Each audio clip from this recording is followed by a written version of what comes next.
হেনস্থার শিকার হতে হয় এই ইন্ডাস্ট্রি? হ্যাঁ, আমি তো চিরকালই সরব এই ব্যাপারে। আমি তো যতবার কথা বলেছি ততবার এটা বলেছি যে হ্যাঁ, আমাদের বাংলা ইন্ডাস্ট্রিতে হেনস্থার জায়গা রয়েছে, কাউচ রয়েছে, কাস্টিং কাউচ রয়েছে। এবার কাস্টিং কাউচের কথা যদি আমি বলি তাহলে এখানে একটা ভাগাভাগি দ্বিমত একটা তৈরি হবে, কেননা বহু বহু মহিলা আছেন যারা কাস্টিং কাউচের অংশ। এবারে এটা একটা বিরাট তর্কের জায়গা হয়ে যায়। কিন্তু হেনস্থার জায়গা রয়েছে কি, জোর জবরদস্তির জায়গা রয়েছে কি? হ্যাঁ, রয়েছে তো, রয়েছে তো। বহু বহু নতুন যারা কাজ করতে এসছে, নতুন সেরকম বহু মহিলাকে মানসিকভাবে নির্যাতন করা হয়।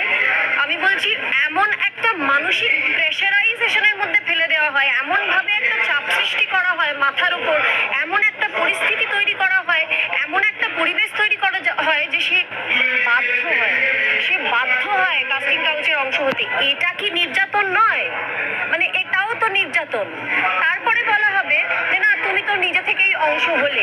এমন বহু নতুন শিল্পীদেরকে আমি দেখেছি, নতুন নায়িকাদেরকে আমি দেখেছি যাদেরকে বাধ্য করা হয়, সেটাও তো নির্যাতনই হলো। তো সেই ক্ষেত্রে আমি তবে শুধু আমাদের ইন্ডাস্ট্রিতে নয়, এটা প্রত্যেকটা ইন্ডাস্ট্রিতে রয়েছে। প্রত্যেকটা ইন্ডাস্ট্রির বন্ধু বান্ধবদের কাছে, চেনা পরিচিতদের কাছে আমি একই কথা শুনেছি যে এটা প্রত্যেকটা ইন্ডাস্ট্রিতেই রয়েছে। এবারে প্রত্যেকটা ইন্ডাস্ট্রির ক্ষেত্রেই যারা প্রিডেটার্স তো আমাদের চারপাশে ঘুরে বেড়াচ্ছে। আমাদের পরিবারের মধ্যেও প্রিডেটার্সরা থাকে আর কি, ঘুরে বেড়ায়।